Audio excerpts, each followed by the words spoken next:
देवस्य धीमहि धियो यो नः प्रचोदयात्।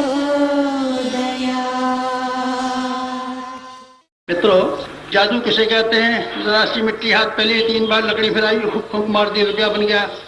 अगर मिट्टी से फूंक मार करके रुपये बना करते तो बेटे टकसाल खोलने की गवर्नमेंट को कोई जरूरत न पड़ती। टकसाल का काम बाजीगरों के जुम्मे हो गया होता, बाजीगरों के जुम्मे हो गया होता। और ये बाजीगर भीख मांगने और तमाशा दिखाने के लिए नहीं आते, तब ये सब बाजीगर मिट्टी से रुपया बना बना करके बिरला सेठ हो जाते और डालमिया हो जाते और दूसरे आदमी टाटा हो जाते और उनके रुपयों का क्या ठिकाना रहता, फिर क्यों भीख मांगते? जादू सही है गलत है? जादू गलत, जादू गलत, जादू गलत। फिर ये सही क्या है? सही बेटे है इसकी साइंस। मिट्टी से रुपया बन सकता है।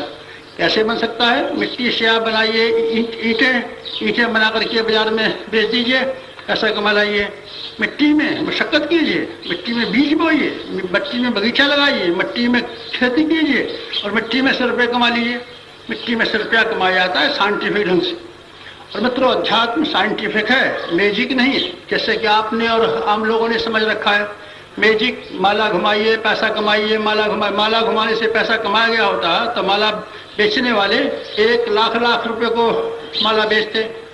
माला घुमाने से लक्ष्मी आई होती तो बेटे माला की कीमत कितनी हो सकती थी, जरा हिसाब तो लगा तुम। फिर ये चवन्नी में भी बिकती नहीं और 3 आने में बिकती नहीं और ये सड़क पर रखी नहीं मिलती।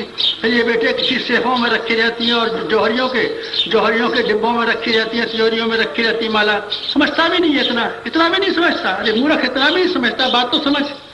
इसलिए मित्रों, आपको आध्यात्मिकता, वो आध्यात्मिकता जो हमारे ऋषियों के पास थी, वो आध्यात्मिकता जिसको प्राप्त करने के बाद में ये देश नर रत्नों की खदान हो गया था, वो आध्यात्मिकता जिसने कि भारत के इतिहास को जमीन से लेकर के आसमान तक पहुंचा दिया था, और वो आध्यात्मिकता जिसकी वजह से इस देश का प्रत्येक नागरिक देवताओं की श्रेणी में गिना जाता था, और वो अध्यात्म जिसने न केवल भारतवर्ष को स्वर्गादपि गरीयसी बनाया, बल्कि इसी जमाने में सारे संसार में शिक्षा का प्रसार, सामाजिकता का प्रसार, पशुपालन का प्रसार, ज्ञान का प्रसार, विज्ञान का प्रसार, सारे के सारे प्रसार किया था।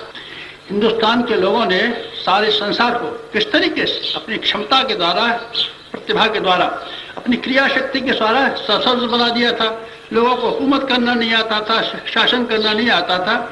कच्छ और गुजरात के लोग चले गए, शैलेंद्र खानदान के लोग जावा में चले गए, मलेशिया में चले गए, सिंगापुर में चले गए और वहाँ के जंगली लोगों को ये सिखाया हुकूमत किसे कहते हैं, शासन किसे कहते हैं, समाज किसे कहते हैं, शादियाँ किसे कहते हैं, कपड़े किसे कहते हैं। सारे दुनिया के जंगली लोगों में उन्होंने सभ्यता सिखाई, न केवल एशिया में, सारे संसार में सिखाई। हिंदुस्तान के लोग कितने लंबे लंबे सफर करते हुए पाताल लोक पर जा पहुंचे थे।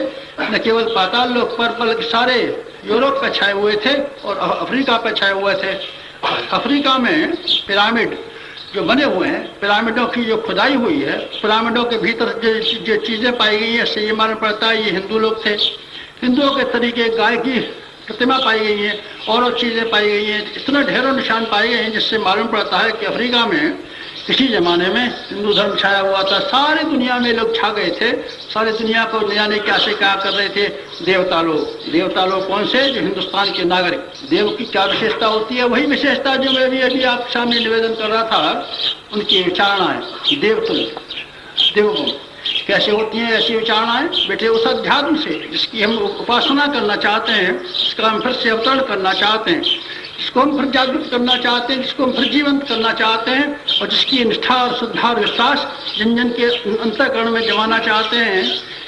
कर्मकांड से आगे जाकर के आध्यात्मिकता वो है जो हमारी चेतना को प्रभावित करती है, जो हमारी आस्थाओं को प्रभावित करती है, जो हमारी विचारणाओं को प्रभावित करती है, जो हमारी क्रिया शक्ति को उलट-पलट के रख देती है और हमारे जीवन का कायाकल्प करती है, हमें दिशाएं देती है और हमको धाराएं देती है, हमको प्रेरणाएं देती है, हमको प्रकाश देती है।